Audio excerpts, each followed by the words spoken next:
As my executive assistant and I talked this morning, we have been discussing Crash Pads, which is another company that I own. We'll talk about that a bit later. But we realize we have been blessed with a beautiful opportunity to talk about Crash Pads in earnest. And the reason we've been blessed with that opportunity is because I'm a big idiot and I don't know how to do manly things. I'll tell you a little story.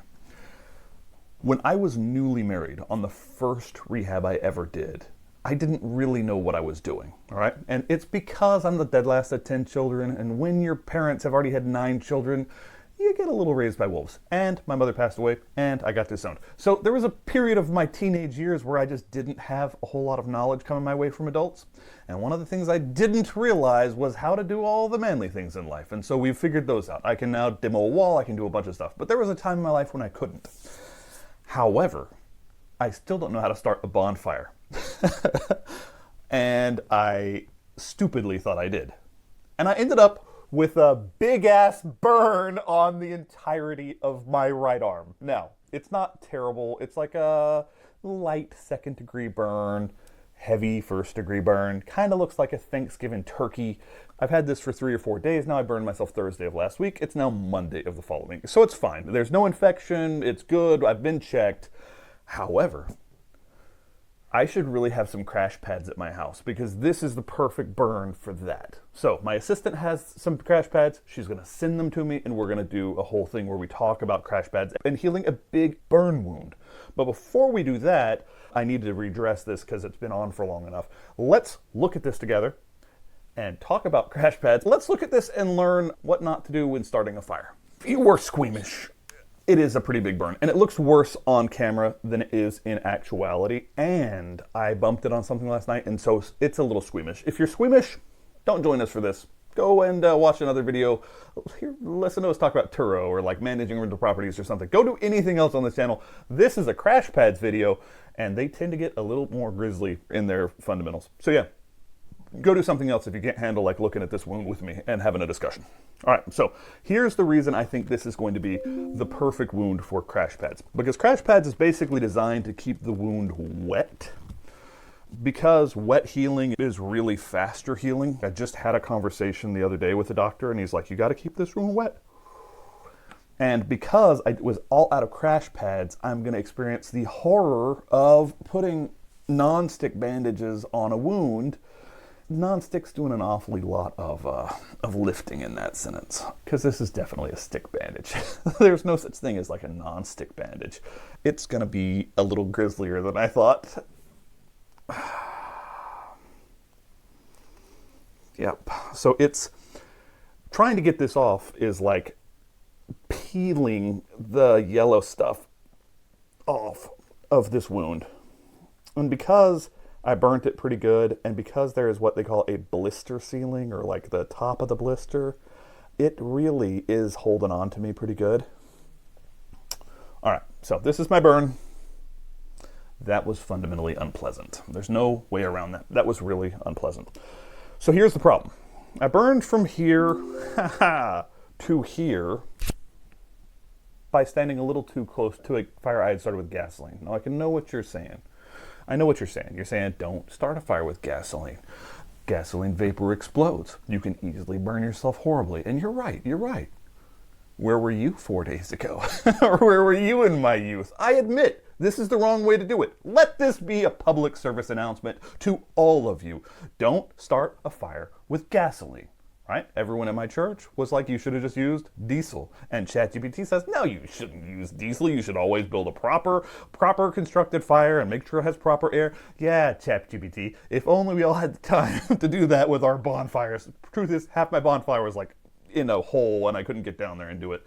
So I took the easy way out. And I have paid the price for the easy way out. So this wound is the perfect example of why Crash Pads exists, right? Pulling that off made me bleed, for heaven's sakes.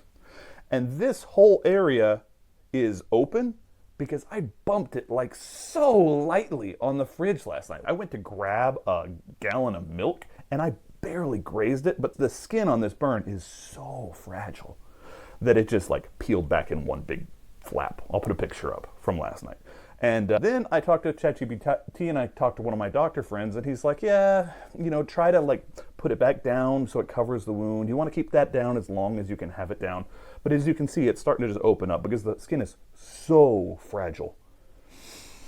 What I actually should have is a crash pad. Like, their bandages are huge. We have 6x6s that could just sit on top of it and keep it safe the whole time. I could bump this on everything in a crash pad. I'm a freaking idiot. I own the company and I don't have any on hand. Actually, I have the little ones on hand, which are great for like pimples and stuff.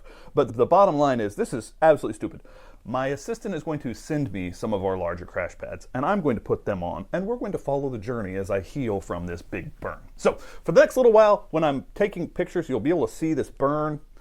We're just going to do a side-by-side with the old belt sander test, because the belt sander test was my brother trying to create a big honkin' wound that he was going to use crash pads on, and I will one-up him accidentally with fire. So that's what we're going to do.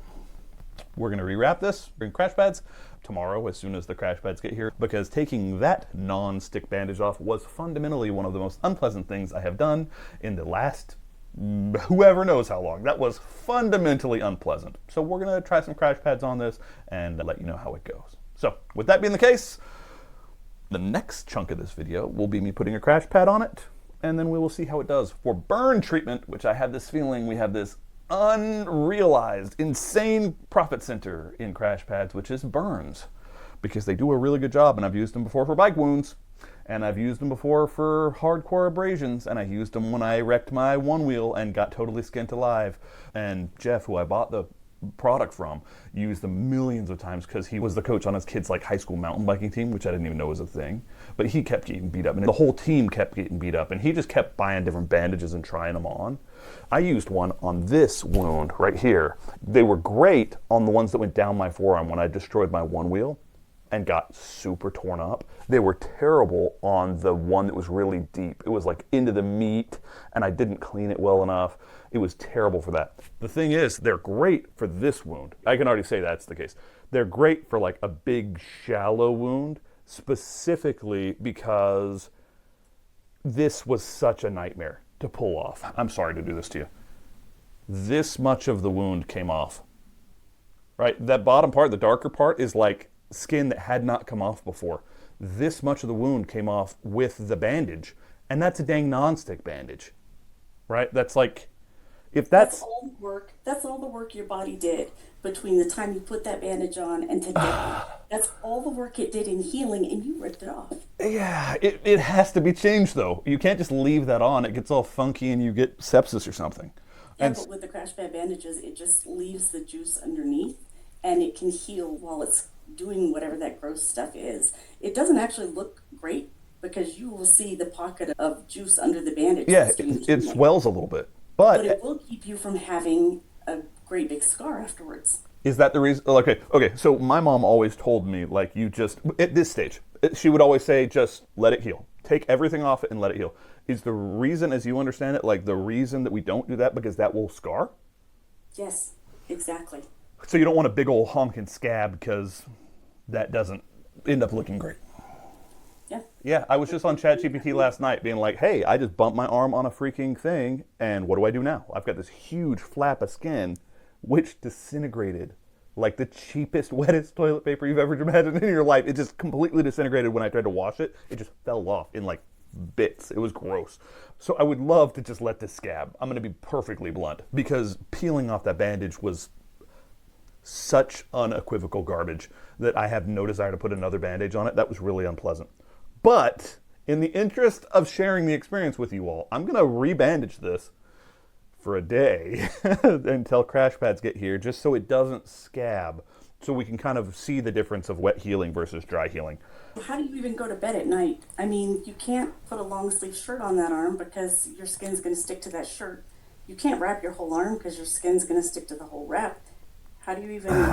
It's gotten demonstrably nastier since it started opening up. For the first day or two, it was just really red, and I was like, oh, that's not too bad. And then it turned brown like I'm a cooked turkey, and I was like, oh, that's very turkey-esque. And then it got really bubbled yesterday, and as I was adding like aloe yesterday, it got really fragile. like super fragile, and it just looked like a cooked turkey leg. That's kind of what it looks like. But the truth is, aloe has just made my side of the bed nasty because it just I'm gonna keeps. be honest. If I was your wife, I would throw away those sheets. Yeah, There's no washing that there's out. like $150 sheets. That's fine. It's the cost of being stupid and getting too close to a gasoline fire. Public service announcement: don't light your bonfire with gasoline. Very stupid. If you want one of these, feel free, or something worse. I just cannot tell you how grateful I am that it was not worse, because it could have been catastrophically worse. The moment I had the thing, I was like, okay, I've got to get this clean. I got to figure out how much trouble I'm in. But it was very obvious very quickly that it's like a second degree burn, kind of like hard first degree, light second degree. They call it like a medium depth burn, and like very, very on the entry level of medium depth because of the blistering that happened eventually. Like if it blisters immediately in these big pockets of blisters, that would have had to go to the old emergency room. But I've just been able to treat it, and until last night, it was just making my sheets really nasty and being kind of obnoxious. As soon as the skin got that fragile, that one bump opened it up that big, yeah, that was over. I had to put bandages on it. And man, typical bandages suck. I'm happier than I've ever been that I bought crash pads, because this is going to be a really good opportunity to show what it is. And I know Jeff did all those videos one after another. Like he did the belt sander test to create a wound like this. I just got one for free, but he did the belt sander video, and then he showed healing over time. And so if you can get me the big ones soon, I'll put them on and we'll just say, hey, here's where we are. But I'm going to rewrap that, as much as I do not want to, because I would rather just let it scar. I will be honest, I would just let it scar. Like, oh yeah, I got a big ass scar in the middle of my arm. That's because I was dumb once. But I'm not gonna. I'm gonna put heinous bandages back on it so we can make some content out of it and help people understand how to treat a big wound like that, which sounds so wonderful. My life decisions are not haunting me at all. So that's what I'm gonna do. All right, as I stepped away from my desk to go redress this, I realized that the process of redressing this is its own huge pain in the butt. Like, in order to keep this wet so it doesn't scar, I've got to go like rub petroleum jelly on this thing and put another nonstick bandage on this thing and then wrap it in gauze. Like, it's a 3-step process, and the petroleum stuff, it gets everywhere. And the bandages, as we have learned, peel the hell out of your skin. So yeah, I've got to go do something I really don't want to do. I would let it scar. I just am not that concerned about my forearm. But I've got to go like put petroleum jelly on it so that it stays moist. And Crash Pads does that on its own because your body is producing your own moisture. But because it's open like that, it's not going to produce moisture. It's just going to scab. And so yeah, I've got to go put petroleum on this thing again, or Aquaphor or something. Like, I've got to put some sort of agent in there to help it be moist and to realize, like, hey, I'm not exposed to the air. I don't need a scab. Where the crash pads just do that. I just realized that has to be kind of stated, because even keeping it wet without a crash pad seems nightmarish. So, great. Let's go do that. All right, so the last conversation I had on this was chatting with Andra, and she had the great idea, after I caught this wound on the fridge and like peeled a big piece off of it, she said, hey, you should get a crash pad on that. Now, I didn't have crash pads here at the house. They're all out in Utah because my director of operations, my COO of crash pads, is in Utah. All the stuff lands in Utah. I never see it. And I had some little crash pads on hand, but I didn't have any of these big ones. Can you see the size of that? That's just two overlapped. Like, it's this big, and then it's just overlapped. What I like about this product so much is when I didn't have the crash pads, I caught it on the fridge and it just peeled all that skin off. I sent you a picture, right? It was super, super painful underneath still. It was even bleeding still. And to that point, I had just kept it like moist. I had kept putting like aloe on the burn, and I was maintaining it, and it was open, and I was just putting aloe on it. But as soon as I hit it on the fridge and it opened up like fresh meat, I realized I had to wrap it.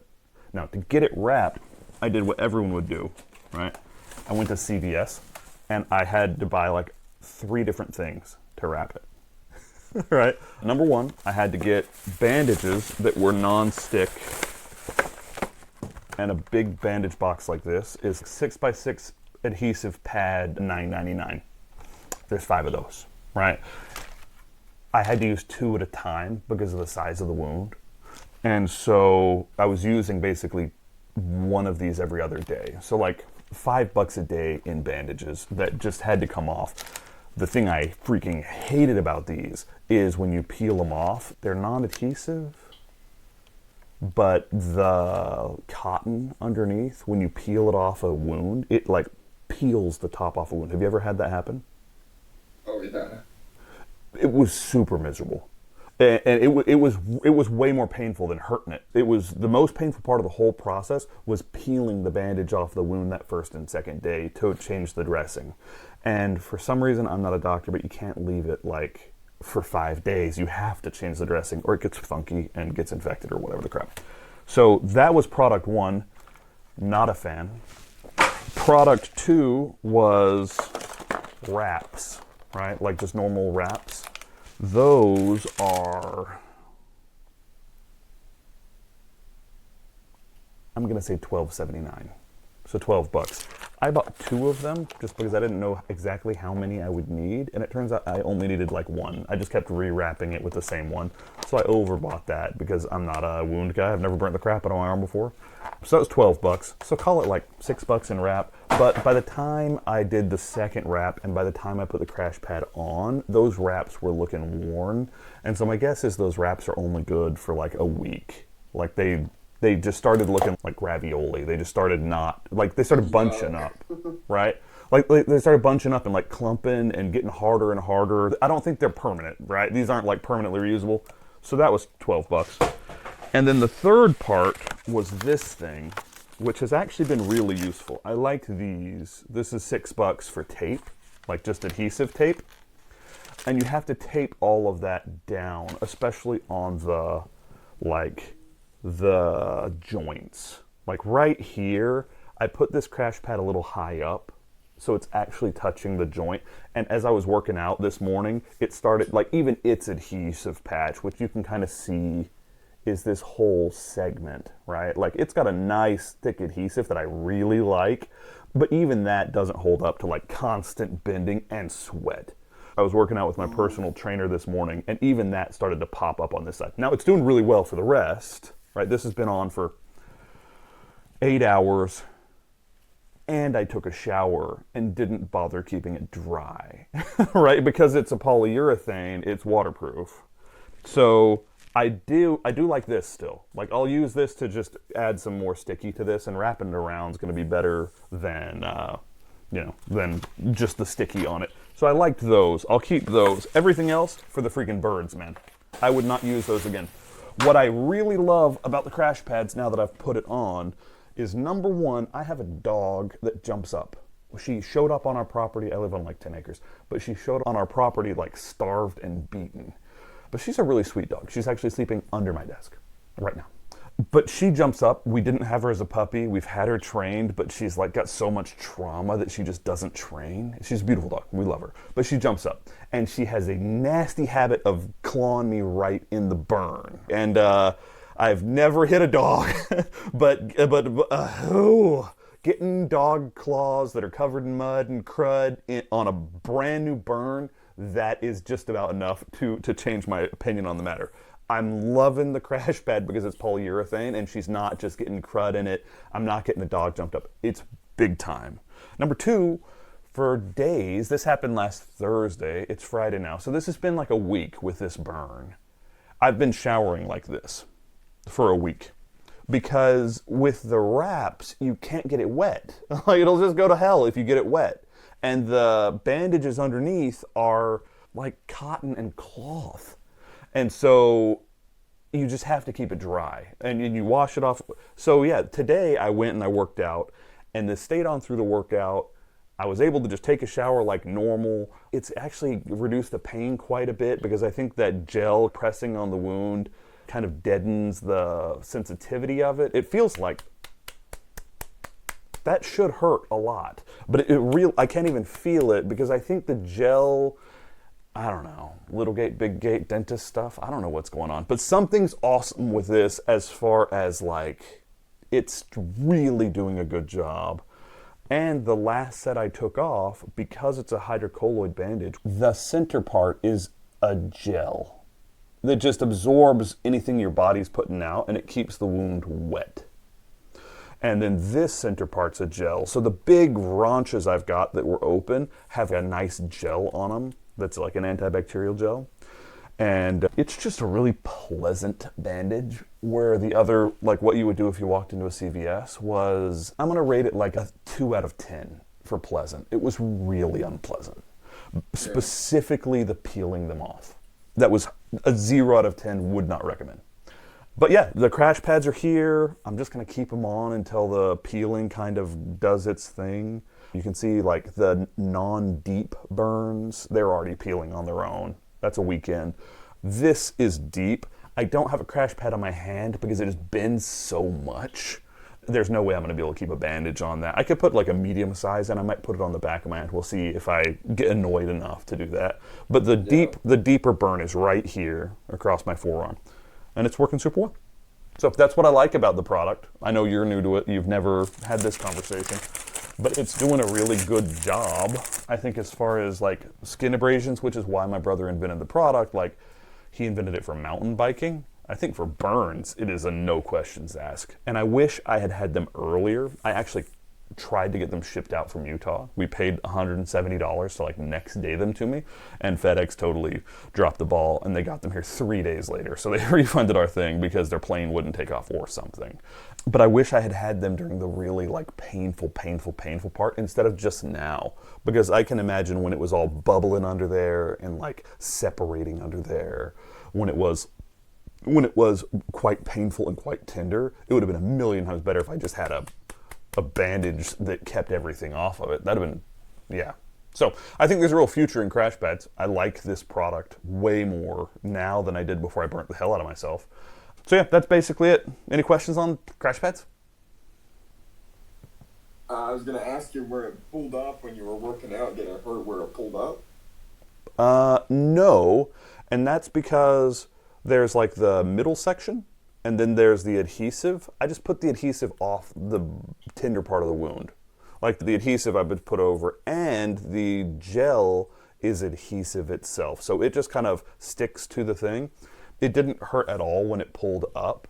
And really, I just wrapped it in that tape because I didn't want to have to put a new Band-Aid on. Like, Band-Aids don't cost nothing.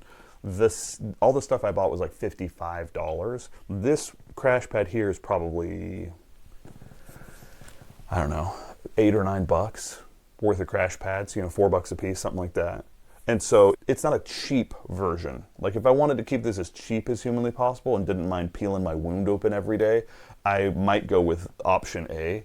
And I do. I freaking hated that. And I do love having a little bit more protection on it when it gets through this next phase, and bumping it on stuff, and my dog walking in and trying to jump on me. So yeah, I'm loving this. And this can now stay in place for 3 or 4 days because it's a gel.